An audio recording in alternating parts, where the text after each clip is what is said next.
Hello and welcome everybody to this last episode of Attributed this year. It's the Christmas edition. With us we have an author of a book that is red and white. So we're really ready to get off on the Christmas holiday here. Today we're actually I was just telling Emma just a second ago that we're finishing off this year in style in terms of positioning and messaging experts. In the spring, we had April Dunford. In the summer, we had Anthony Pieri. And now you, Emma, who have a seriously impressive CV when it comes to positioning and messaging. And yeah, really appreciate you taking the time to join us here in this show. The topic today is basically pretty much what it says on your new book cover as well. How to write simple tech messaging that wins hearts, minds, and markets. And I was just telling you just before that I've been in past CMO, leader of marketing roles where I probably underestimated the importance of all these things about how we position and message. But now that I'm a co-founder myself, I seriously see how, okay, you need to understand product, you need to understand the market, the text you write needs to be appealing to a lot of people, but not too many, and so forth. So I'm really glad that you've said yes to continue this conversation with me. But Emma, I only know you through LinkedIn, and there's probably people here in Europe that have never heard about you before. So can you do a quick couple of minutes about yourself, your background, and what you do nowadays? Yeah, thanks, Steffen. I'm glad to be here. So I'm Emma Stratton. I wrote a book, Make It Punchy, that came out this year, which really kind of encapsulates all that I've learned about what tech companies and startups struggle with messaging and how you can solve it. So I'm the founder of Punchy. So we are a training and consulting firm that helps high growth B2B tech companies win with positioning and messaging. So for the past 9, almost 10 years, I have partnered with, CMOs, marketing teams, leadership teams at companies at all sorts of stages in helping them develop, the right positioning and messaging that really highlights the awesomeness of their product and kind of helps them compete in crowded markets. So I've done that. And then for the past 3 years, I started training marketing teams. So I have a training program where I've trained teams at, Salesforce, Oracle, all sorts of places in my method of messaging, which is all about being simple, connecting to buyers on a human level. So that's been really fun. And then the book just came out, which kind of is hopefully to teach, all marketers, all founders, sales, product, anyone who wants to get better at messaging. Hey, here are some simple techniques and a process you can follow to get a good result every time. So to sum it up, I'm a huge messaging nerd. Been spending way too long thinking about this stuff, talking to people about it and what's hard for them. So excited to share some of those insights and findings I've had over the years with you and everyone who's listening today. That's fantastic, Emma. I really appreciate it. Before we jump into kind of the framework, which I would love to learn by heart as well, how would you normally explain what positioning and messaging is to your non-tech world friends? Yeah, I mean, so positioning is a strategy. So I kind of define positioning as just deciding what is your product, who is it for, and what is the number one value that audience is going to get from it. So it's really just making a decision on, what is this? Yeah, who is our target audience? Not everyone. Yeah. And hey, what are they going to find valuable? Outside of tech, it's funny because I don't know if people struggle with it, but in tech, it's really hard because there's like all these different ways you can position a piece of software, right? All the pivoting and all that. So it's very important in tech, but perhaps less important in other products and industries. But positioning is just making that decision. Okay, we are this, we are for this audience, and this is the value they'll get. Messaging is the first step of how you start bringing that positioning to life in the market. And it is kind of really landing on that set of messages that articulate that positioning, right? So if you think about it, messaging is the first time that positioning becomes tangible, right? It's like that first step. And then the next step after that is copywriting, content creation, where you are flexing those messages across different channels. You're saying it in different ways, depending on the action and where it's appearing. And so you're not just saying the same sentence over and over. So that's kind of how I define the three, Yeah, and that's maybe good to let's drill into that distinction later about messaging versus what you call the specific copywriting related to it. But I think there's a point that I've experienced myself that I think I would love you to kind of like just cement for the people listening, which is the positioning part. Because let me start by asking the simple question: is positioning just an exercise that you do internally in your marketing team? Positioning, is it just an exercise? Well, hopefully you have a result, right? That comes out of it. And it really should be a living, breathing thing. It should be an embodiment of your company, what you're doing. So it shouldn't just be something that's on a document somewhere that no one ever references again. I mean, I will say I've met teams that have come in where they've said, oh, we got our positioning. It's all done. We've done the exercise. We just need messaging. And I've looked at what they have and I'm like, this is not positioning. And this is not helping me write messaging. It's often too vague, right? It's either sort of not really defining a real specific customer. It's kind of going for everyone, or it's kind of like just a lot of words in that dreaded template that April Dunford says she doesn't like, that classic positioning template. So I have come across positioning documents. It's like, I'm sure there's a huge conversation and lots of time that went into it. And I see this document or a couple of slides in a deck, but it's not helping me create messaging. And that's when I know it's, it hasn't really been done to the level it needs to be done. Yeah. I think what we personally experienced at Dream Data in the leadership team there was that we kind of like spend a year walking around this exercise of positioning and ideal customer profile definitions. Yeah. And kind of, it was like, how do you get started? Is it even important? And so forth. But when we actually did the work, it was such a relief for all other decisions we needed to make, because we made a decision about what is the company, like specifically who are we solving problems for, who are we building product for, who's marketing trying to attract, who's sales trying to sell to, who should see us strive to absolutely keep on board. So all the other decisions afterwards became a lot easier once we decided, as you say, kind of what are we, who are we for, and like what's the market, etc. So that was why I was saying the banal question that is it just marketing? No, it's absolutely not just marketing if you want to do this well. Yeah, I mean, it's the company strategy, right? Yeah. And it's so fundamental that it seems insane, ridiculous that people don't have it. Like, how could you not know what your company is? How could you not know who you're selling to? But it's very common. And I think it comes from a fear of, well, everyone wants to grow, right? Everyone wants to sell a lot. Everyone can see that one technology, that everyone in the world could use this. And so you think, well, why not just sell to everyone in the world? And we don't want to restrict it. And that's where you see that it's very hard to make decisions when you say, we don't really know what we are and we're trying to sell to everyone. I mean, yeah. So I think also like maybe it's we're a subscription product, and succeeding with one deal, okay, good. But everybody who's in the subscription business knows that it's about, do they actually renew the contracts afterwards? Right.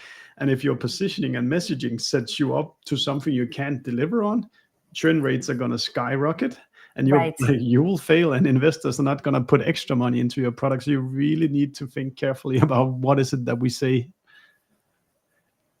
Absolutely. What are the if we start like broadly speaking, what are the common mistakes that are being made by companies doing positioning? Yeah, I mean, I think we just sort of touched on that, which is trying to go too wide, or I should say, fear of going too narrow, right? Yeah, So, whether that is, hey, we want to sell to everyone, or we have this core audience, but hey, this would also really work for audience XYZ who are totally different, and trying to get them before you fully established yourself with the original audience that you found yeah, success with. I think that is something I see a lot. I think another thing that all high growth companies struggle with is, hey, here's where we are today, but we want to go there in the future. yeah, So how do we talk about that? The product's not there yet, or we're not selling to that audience yet, but we want to. I think companies, they're so future focused. Tech companies are always looking years and yeah, years into the future. And so I often get asked, how do we message today when we want to talk about the future, but we're not there yet? So that tension, I think, is a very common challenge yeah, that companies have. So how do we, we're moving so fast. Where do we position for today, for tomorrow, for a year from now, for 5 years? That's a thing that comes up a lot. And then, of course, not really positioning, saying like, we want to sell to everyone. And having that really broad positioning that actually, the broader you go, the weaker it gets, right, in people's eyes. So that's kind of what I see the most in my experience. yeah. And I can definitely relate to it as well, as because if you go, when you run a company, there's so many voices and so many advices from here, from Yes. everywhere. Like Yes. investors, they want to see this fantastic, inspiring vision for the company, but You can't right now message we're that to just trying, customers. like no one's out buying a self-driving car for B2B marketers. They're Right. out there, they have a pain and a problem right now that you need to solve, and that's the intent that you need to find. And then Yes. you need to some sort of realism between where we are today and where we're going. But like people in market right now, they're not buying the self-driving car. They need to buy something that relieve that the pain that they sit with right now. And I think that maybe, do you help your customers make like a positioning roadmap, or something like that, that helps them kind of connect what do we say today and where is it that we want to be 3 or 5 years from now? So that's not part of my process. I really just do positioning kind of as it relates to messaging if there's gaps. Yeah, But kind of an exercise I do with folks who are kind of exploring that is I'll kind of show them actually sort of what you're talking about, almost like a continuum or spectrum yeah, where of positioning. I have where they are on the left, and then I have very different sort of future forward on the right, and then I have a couple stops in between, and I show them what it would look like if they evolved their positioning. So at the right side is the future, the too far ahead yeah, one, and I always put that there so they can see what it looks like. And then I'll show steps in between so we can explore gradations of evolution without going all the way to the future. And I pair those with sample value propositions, because I think it helps people understand what a positioning is if you can see its first manifestation, which is the core value proposition, right? That goes with the positioning. So I show them that, and that helps us have a really good discussion around, okay, what's right. When they see it out like that, mm, often they'll realize, yeah, the one all the way on the right, the future one, we're not there yet, but we like some of the ones in the middle that are making maybe a baby yeah, step towards yeah, where we want to yeah, go. yeah, yeah. So I think people need to see it in order to have a conversation. It helps if they can see things and see, rather than talking about it in abstract terms, because Absolutely. yeah. So that's what I do with teams. I think that that's really healthy if we're showing them that we're already getting a lot of questions in the comments, and man, we'll pick them up very soon. Um, Maybe I would love if you could kind of do an example of how you move them from, or how you move your clients from when positioning is established, this is what we do, and this is who we sell to. How do you then help them start crafting these messaging bits? That that kind of is the kind of that's how it comes to life. The Yeah. positioning that you've written down.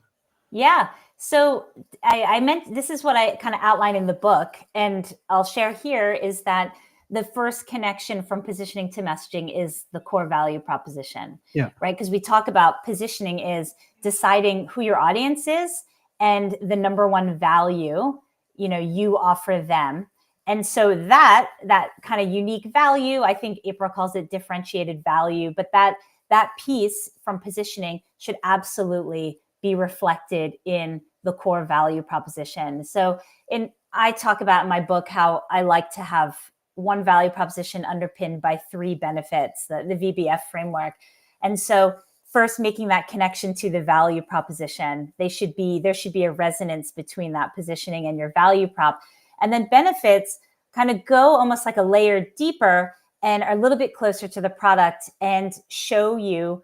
I call benefits as they're like superpowers. That's a way of thinking about them. A benefit is like a new superpower a user or a customer gets with your product. And so coming up with 3 benefits or superpowers that combined sort of add up to that value that we've stated in the value prop and also connects back to the positioning. So that's what I think it's all about, that the value proposition. And then underneath the value prop, that's when you're adding detail, right? You're getting a little bit, you're showing how you actually deliver it through those benefits. But that value prop is the connective tissue that goes from positioning to messaging. Okay.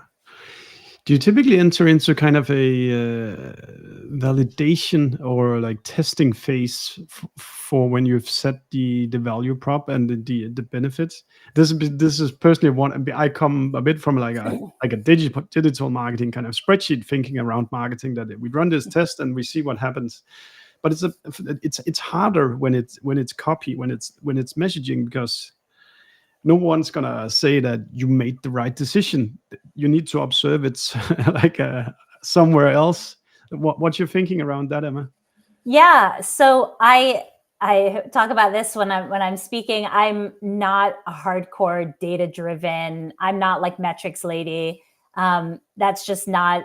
I'm more of a kind of big picture sense person. So my favorite way of testing and validating messaging when I work with teams is to give it to the salespeople, right? And just start floating these messages, and they will know real quickly whether it's landing or not. When I do my messaging that one didn't work. Yeah, exactly. When I work with teams on messaging, I always involve the sales team. So the CRO, the VP of sales, they're always involved. I think it's important. They should be involved. So often sales, or the CEO, if it's the CEO doing sales, talking to prospects, doing pitches, just start integrating, the new messaging, and they will know. It's human to human.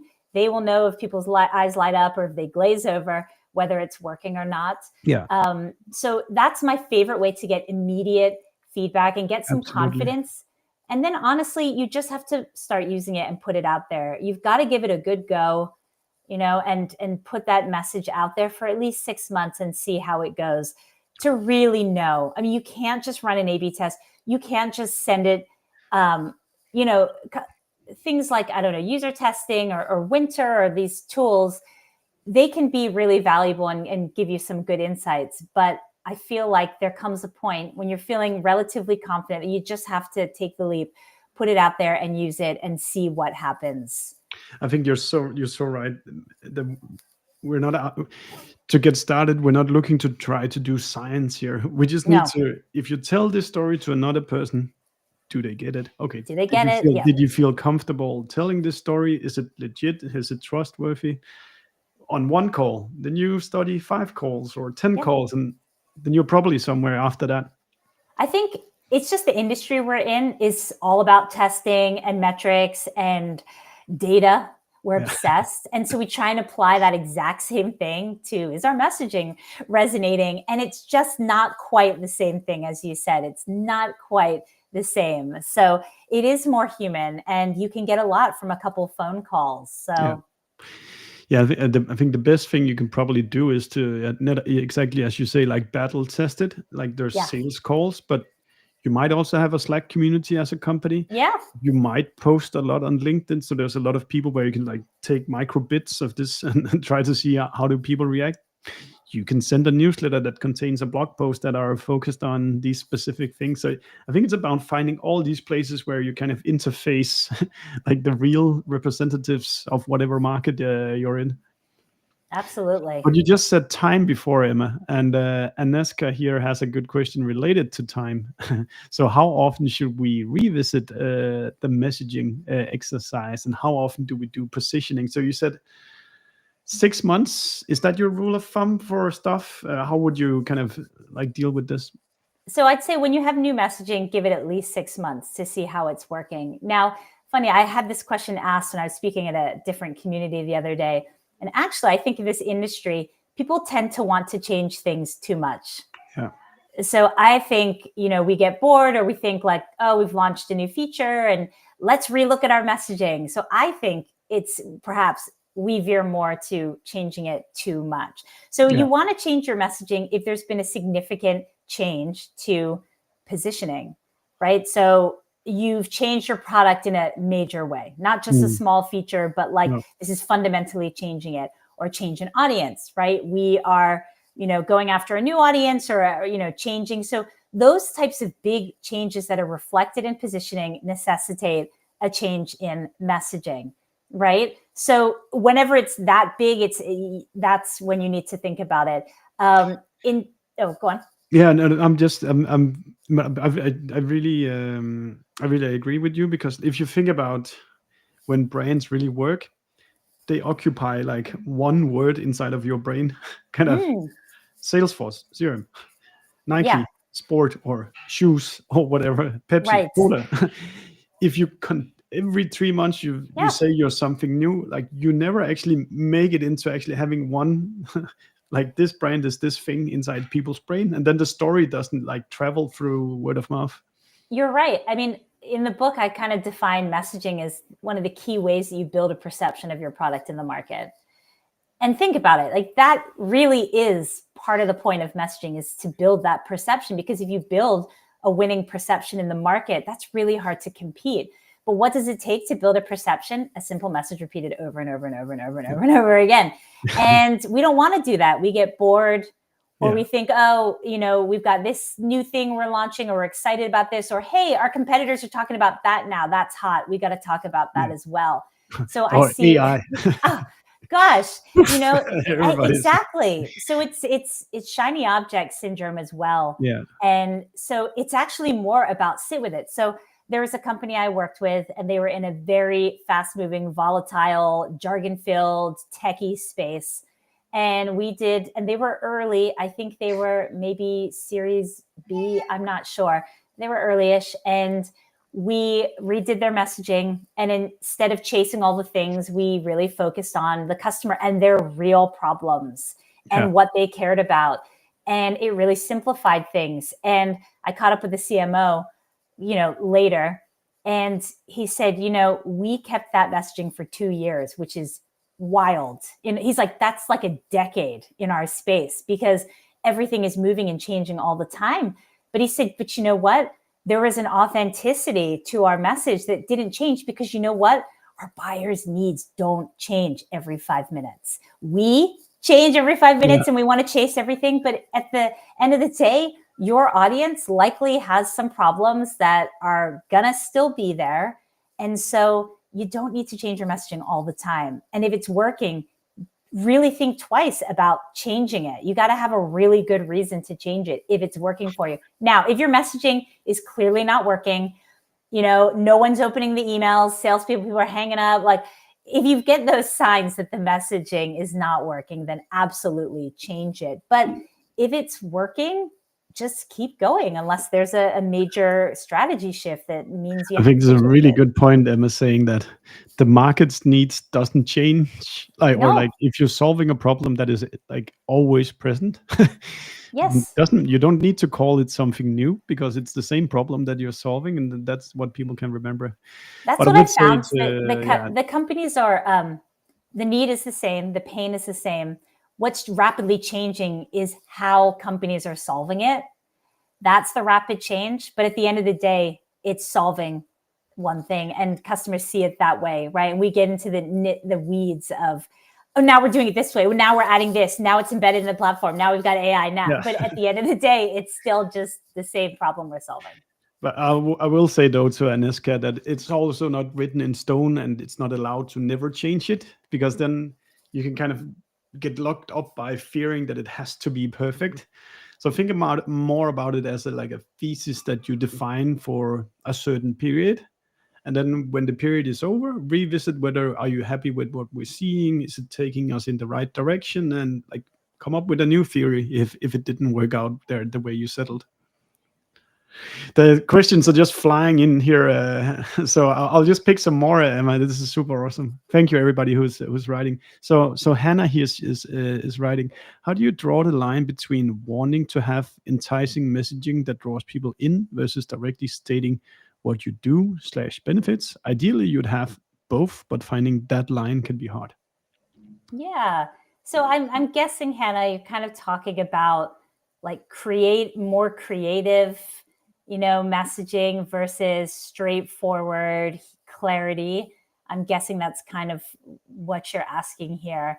Yeah. So at Punchy, we kind of do both. I mean, we definitely do more around kind of clarity around, what we do, kind of benefits, but we also make it enticing. And so one of the best ways to do that, I think, is really knowing your customer and really understanding the pains, and also exactly how the pains manifest in their day-to-day, in their lived experience, and then reflecting that in messaging. And that is actually how you can both be very clear about what your product does or what it can do for them.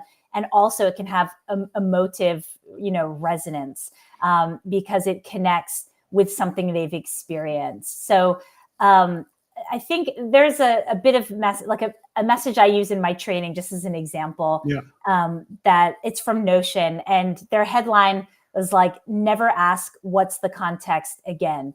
And in the body, it talks about how, the problem with like old wikis and documents and how they bring everything together. And so they sort of mirror the pain in their messaging, and it's very granular. It's not this like highfalutin problem that they're solving. It's something very specific, just that frustration of just finding something, it being completely out of context, and you have to go hunt and figure it out yourself. And so one of the things I teach a lot is, can you get real with your buyer and their problems? How do they actually talk about them? How do they think about them in their own words?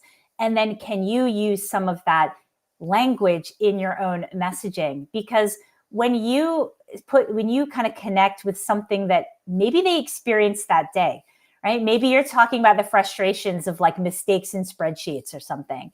And that just happened like last week and it was really bad. And that triggers an emotional response in the person that's reading it. They're like, oh God, yeah, that happened last week. And that little bit of emotion almost fans the flames of, hey, I might actually do something about it. So I think you can kind of really walk the line between enticing and clear by really focusing on real customer needs and using their language. It sounds so not rocket science when you say it like that, but so many forget that it's about like listening to what your customers are saying repeatedly, and then turn that into like a one-to-many format that that the next customer comes to your website or wherever it is. And it's not about fancy words or try to be super clever and cute in headlines either. It's not about that, it's you can be straightforward. Something that we actually, I just thought of an example as you were talking, that like our salespeople get sometimes on their calls, like that the clients would say, oh, our data is messy, we don't know if we're ready for a solution like that. Right.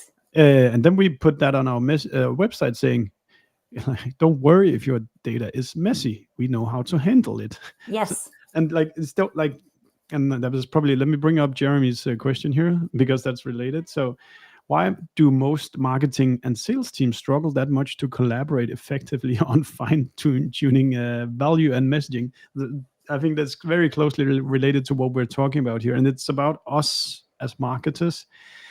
We need to become best friends with the sales You team. So do. they tell us when something is working or when something is not working. You But have to. what's your experience, Emma, with this is like an evergreen B2B marketing problem as well? Yeah, I mean, this is cultural, departmental, so I'm a third party. So when I come in at a Ah, yeah. company, I absolutely draw in sales. I get them involved in the process. The reason why I love getting sales involved is, well, we know salespeople, like, they go rogue and they say what they want. What they will go off script, and so they're actually messaging testing all the time. Yeah. They're just saying, they'll say different things. So that's a great resource to ask them. I love to say, what have you said in the past that has interested and like got people's attention? And what have you said in the past that has flopped and, it does not work? And they will give you all sorts of information around what they already know works or doesn't work, which can really help you. And then also, they're almost like a great sounding board. So I remember back in the day, I worked with outreach a long time ago. This was before we were still established the sales engagement category. Yeah. And I was running messaging with the whole team, and they were a sales-led organization. And their head of sales, Mark, at the time, was like, I will not let any messaging go through that I don't feel comfortable saying right now. And he did. He voiced, and he was like, yep, Tough I can cookie. picture us all saying that. Yep, it goes. So that should work, because if sales doesn't believe in the message and they think it's BS, they're not going to use it. So if you can just get together. So, I mean, at outreach, what they ended up doing later on, they would have kind of listening party. They would have kind of like get-togethers, right, with marketing and sales, just to talk. So I think if you can kind of get people together and just, I don't know if there's, politics or drama or personalities or whatever, just like, hey, everyone, let's just work together. We're both trying to do the same thing. If we work together and share what we know, we're going to get a better result, and we're all going to be happier. So I just think people need to work together. But I know sometimes it's hard depending on the structure of your company. That's not always as easy as it is for me as a third-party consultant coming in.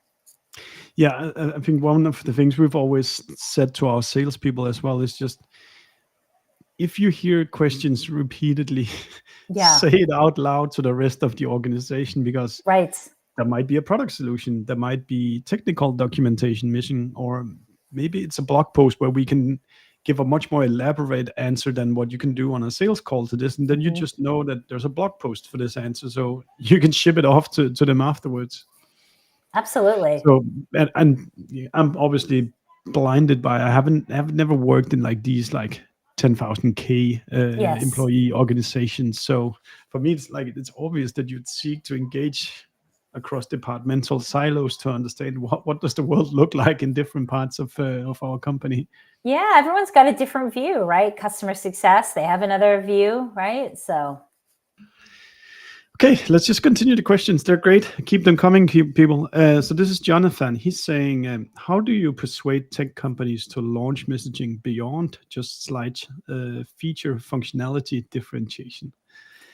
And let me just add to Jonathan's question saying, should you do that or not? But let's the clients that have taken on bold messaging, Emma, how does that process work compared to if you're just like tweaking small changes in their copy? So are we asking, like, how do you go beyond slight changes? So this looks like he's asking, do you just focus on this tiny little kind of feature differentiation, or do you tell like a bigger story? Like, how do you get people to tell a bigger story? That's how I'm reading this question. Yeah, go ahead. What do you think? Yeah, I think So, differentiation is hard these days. True differentiation has never been harder. I think it's getting harder. It was hard years ago when I was doing this.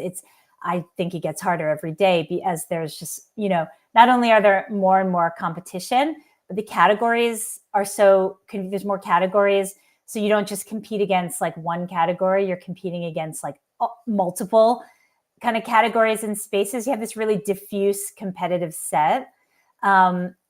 So it's not enough often to just say, oh, here's how we're different from them, because you're different. You really have to differentiate from so many things if you think about it.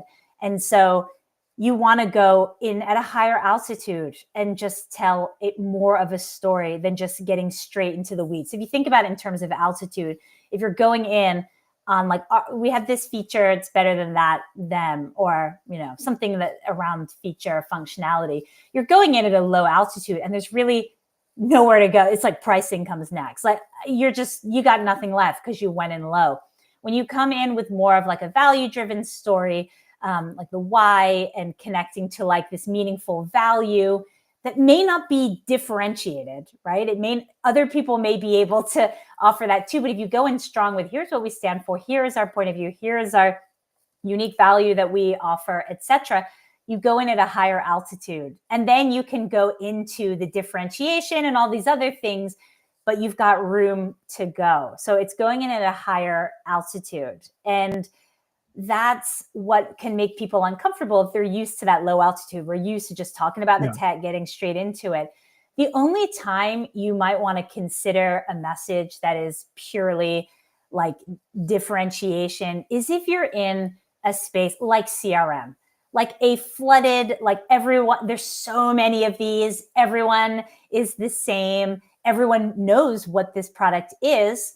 Right? If that's the case, then yeah, you want to focus more on differentiation, more on, hey, this is how we're different from others.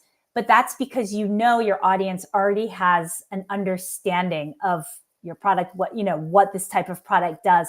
So you can focus on, like, you can go in at a lower altitude and really focus on differentiation. But for the most part, you do want to elevate. And that's why that's one of the reasons why I wrote my book, is because so many people are like, how do I tell my leadership? How do I tell my CEO? How do I tell engineering that this is the way to go? And so I'm hoping that my book will just start to kind of grow that way of thinking, so that all these marketers that are trying to swim against the current, will get an easier time of it. Yeah, and it's such an interesting discussion, because I think many aspire to that more inspirational messaging, but don't crawl too high up the mountain. Where you there's sometimes you see on LinkedIn people doing these screenshots of what companies used to say, and then like 10 years down the line they're saying something, be bold, but they actually used to do accounting software. Exactly. Where they kind of just lose touch from what are they actually doing to. So I talk about that in my book. I talk about altitude, right? And so it is about not going too low in the altitude on the features, but also not going too high where you're like, we're changing the world, It's somewhere in the middle. Yeah.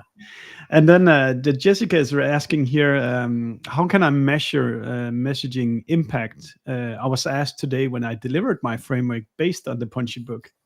Oh, how can you measure the impact? So I think, you want to make sure it's executed, first of all. Like, make sure that everyone's using it, that sales is using it, that it's getting integrated and kind of outbound, emails and messages and pitch deck, right? So first, make sure that it's actually being used, because that doesn't always happen. And it's not fair if things aren't going great and people aren't even using the messaging. So make sure people are using the messaging. But like I said, you should start seeing, more success. You should start seeing hopefully more demos. You should hopefully be seeing more success in, sales calls. Those can be some like early indicators that, things are going well. Your sales team should be able to feel it, right? If they're putting out messages and, outbound emails and they're getting better responses. Those are all things that clients I've worked with have noticed. To say, like try to get your company to post more on LinkedIn, because it can be such a quick feedback mechanism to start having your sales team posting these kind of different stories based on the messaging framework you've built.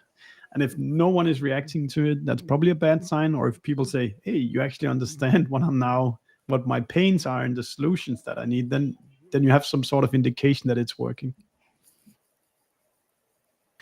But then again, it's also like there's both the market response, but how about talking to the different colleagues you have and say, hey, what do you think about the new messaging framework? Is it working out? Talk with the product team, talk with the sales team, talk with the CS team. What is kind of the qualitative feedback they get now that you've developed this new messaging framework? Oh, you're asking me the qualitative? No. Oh, yeah. Oh, sorry. Yeah, I think one of the most successful messaging engagements I did was with a company, and it was actually the biggest cross-functional team. It was like 17 people, and they all had big personalities, and it was product, it was sales, it was, customer success, it was the CEO, it was everyone. And I remember thinking, oh God, I'm never going to get them to align. Like, this is, I may be out of my depth here, but we got there. And because everyone was involved, they were really bought in, and it was, lots of salespeople. So anyway, the CMO kind of emailed me and was like, we haven't put the messaging yet. We haven't operationalized it yet, but everyone's using it. Like, I'm hearing it everywhere. And I can't believe it. This has never happened to me before. And it's because it was truly like a collaborative approach. And so it was so organic that everyone just went to their departments and just started talking about it, started using it. And they believed it, and it worked for them. So there are those times when you kind of hit on something, when everyone is kind of feeling it as well. And I feel like that's when it's truly connected to who you are as a company and what you set out to do in the first place. A lot of times when I help teams in messaging, I just help them return to that in a way. It's not just some wacky new idea like out of left field. It's something that's really grounded in the core of who the company is. And that's why it resonates. It's like, yes, this feels right, because this is what we always meant to do. But then we just got complicated and we lost our way and we doubted ourselves, and we finally came back to this place. So that's often something when, other departments, other colleagues, when it feels right, it's kind of touching on some kind of truth, some authenticity within the company. I think when it is something it's just words and it's glossy, that's when not everyone likes it. Some people like it, some don't. It gets very subjective. I think that's very true, that if you've just done this in a silo and you've not spoken to other people in the company about the messaging framework you've developed, then the likelihood of it actually like getting absorbed by the organization and actually used is super small, because it is. You need buy-in from people saying, this is how it is. And then you just need to wriggle it into what aligns with the positioning framework and so forth afterwards. That's right. Claudia is asking to what is probably kind of a micro discipline in messaging, which is what do you think about framing your messaging through customer quotes? How do you approach including customer testimonials in your messaging? So I'm thinking this is probably some kind of tool you can, once you know your messaging framework, then you know how to use customers to actually say it on your behalf sometimes. What have you done in the past year, Emma? Yeah, that is something I've done, actually. I did with the team. So you have your messaging framework, you have your core benefit, you got your benefits. And under each benefits, I had them actually capture customer quotes that map to that benefit, because they had so many, and just keep them in the document. One, not just for testimonial, but also for customer language. So this is how customers actually said it themselves, or these are concrete examples of that benefit coming to life. So I like to use customer testimonials using their words in messaging. So not quoting them, but using same turns of phrases. I've done that. You can also use a customer quote in a headline. Sometimes that works, as at the top of a page, that if you have a really strong one. Another thing I like to do is have a little short testimonial that goes underneath like the benefit on a web page. So just having little bits like all over, integrating, almost giving that concrete example of that claim you've just put in the copy. So you're just getting the customer words, but you're also giving that sense of, wow, people are talking about this product, you know? So I do really like kind of having little customer ones. So like one line, not big chunks, but just one line that really just says it, because they can say the things that you can't, right? They can say like, this is the best, you know, ROI ever, whatever. I don't know what they say, but you can't write that, but they can say that. So there are times when you can use that customer quote to say the things where it's tacky for you to say and unbelievable. But if a customer says it, it's powerful. Yeah, absolutely. And I'm almost thinking you should probably, there's probably a way to think about what did you call them? You called your value propositions, or I'm sorry, people can hear somebody crying. It's my daughter who's hungry. Someone get her But a snack. you should probably map all the claims that you have on your front page and say, do we actually have customer quotes for all these things? So we actually have the evidence that people actually can testify that what we claim is actually also true.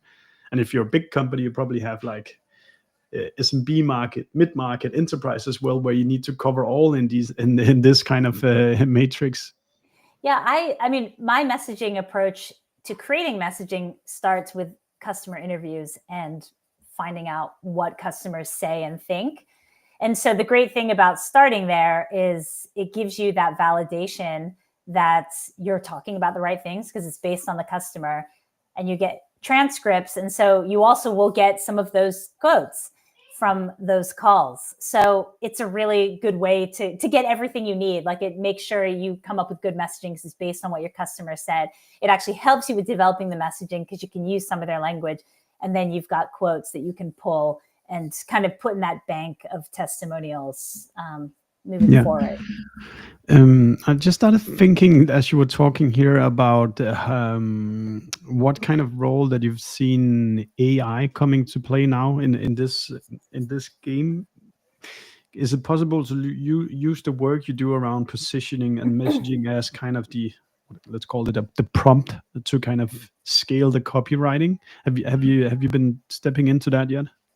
I haven't stepped into that. Like I said, I kind of focus on just the positioning and messaging strategy, which I don't believe you can hand over to AI at all, because it really is a thinking exercise. And I, really believe that kind of writing is thinking, right? So that the writing process is a thinking process on the page. And so figuring that out, I don't use AI for that. However, moving into copywriting, I'm sure lots of people are doing that. Maybe putting in, here's our messaging framework. Can you come up with, headlines and copy kind of based on that? I don't know how successful, there's a lot of bad stuff that comes out because it's all trained. It's trained on all the jargon and all the buzzwords and fluff. So it gives a lot of that out.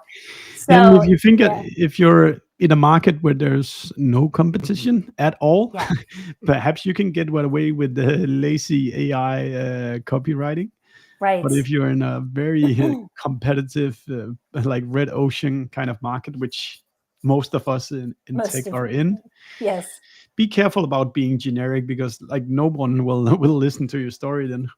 No, I think, it can help with fine tuning, right? So you already know, this is what my message is about. This is my headline is about this. The message is this. Sure, you can ask it to tighten it, make it more punchy, add this. I think, it can be a good thought partner if you don't have another one. But yeah, for the most part, I don't use it for messaging. No, I wouldn't recommend it either. But I've actually found it as great inspiration for like creativity. Where we need to drink 1 or 2 coffees before the brain starts working. You can just throw a wild idea at the AI, right, and then it gets onto it. So it can be I think particularly for creativity, it can be really a really big help. Yeah. So we're approaching the end here, Emma. What companies do you think people should be looking at for inspiration on great messaging? I'm terrible at this answer. I should have more. So a couple that I like, I really like GitHub's Yeah. copy and messaging, only because I think they do a really nice job of being approachable, but also technical, speaking to a technical audience, clear. I think they do a really nice job, because a lot of people say, well, I write for a technical audience, so I have to just jam it with jargon and features. And I think GitHub do a nice job of showing how that can look. Another one that I like is a very early stage company and called ButterDocs. And they are like a Google Docs alternative, very early stage. But the messaging is really good because it's super focused on What are their like the buyer. thing somebody who's listening, please put in the link to Butterdocs. I've never heard about it. Yeah, they're just a really good example of having a very defined, ideal customer, and writing to them and truly understanding them and writing about problems in their language. So I always say to people, you want to prove to your buyer that you get them. You want to prove that you understand their world. And so the more specific you can be about problems, the more resonant your messaging is going to be. So ButterDocs is just a good example. And I know that because I'm kind of their target, I'm adjacent to their target audience. So I'm like, yeah, this is good, right? This is good. That's great. And So I really that's a good like example of why good copywriting matters, because then other people recommend you when they are asked this specific question. Yeah, exactly. I know, Emma, the right answer is people should read the book. But if you were to maybe like crystallize kind of the do's and don't, if you want to do great positioning and messaging and copywriting, kind of what is the like your kind of rules of thumbs here that people should take with them today?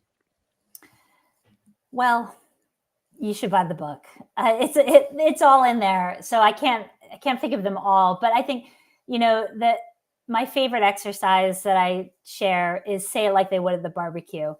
And it's this idea of write something like your buyer might say it at a barbecue to a friend. And that is really a shortcut to a couple things. One, it will help you be more real in your messaging, talk about problems in real ways, not in these silly B2B jargony terms that we use all the time that don't really mean anything. So if you imagine them speaking to a friend, that will help you really get at the heart of maybe the more emotive problem. And then the second part is it'll make your language simpler. So we tend to overcomplicate and make things more dry and complicated than they need to be in B2B tech. But when you give yourself permission to say it like they would at the barbecue and use more kind of conversational, simple phrasing, it'll make the message more clear and understood. So I teach that, and hands down, it's the thing that stays with people the most, that they use most often. So next time you look at a piece of messaging that is long and tortured and big words, and what does this mean? Just think, okay, hang on a second. How would I say this at a barbecue? And it will force you to be more clear and more down to earth, and you will come up with a better message. So in terms of bang for your buck, that one is probably the best tip I can leave everyone with. Yeah, I really like. I love that advice, and I think we, to some degree, approach it that as well. And then maybe a last bit to that is that be cynical about it. Like, you don't be sloppy. You have to, every page that people have on their websites, run it through that test, not just kind of the front page, but look at all the blurbs you have on your website and challenge whether does it actually mean anything, does it say anything specifically. Cool. Emma, thank you so much for the time you've spent with us. I really love the book's simplicity, and as it just arrived this morning, I promise I'll give it a better browse later this week. If people want to reach out to you, know more about you, learn from you, what's the best route? Yeah, so you can find me on LinkedIn if you haven't already found me there. So it's just Emma Stratton on LinkedIn. And you can also get on my newsletter. So that's punchy.co/newsletter. It comes out every 2 weeks, and I share techniques, insights, little messaging tidbits that you can apply into your role. And if you haven't got my book already, get the book, because it's short and punchy, and it will give you that kind of full step-by-step process to create your messaging with hopefully more confidence and ease. Fantastic. Great, Emma. And to everyone who's been listening today and throughout the year, I just really want to say thank you on our behalf for supporting our show. If you search for Attributed by Dream Data on Spotify, iTunes, YouTube even, I think, you'll find the show and you can hit subscribe. There's an interview with April Dunford, which I can see personally recommended your book as well, Emma. So go search out if you want to have more messaging, B2B marketing messaging conversations. Go search for Attributed, and we will love to have your follow. Emma, thank you so much, and have a great holiday season just around the corner. Thank you so much for spending the time today. Thank you, Steffen. It's been a blast, and thanks to everyone listening. Bye, everyone.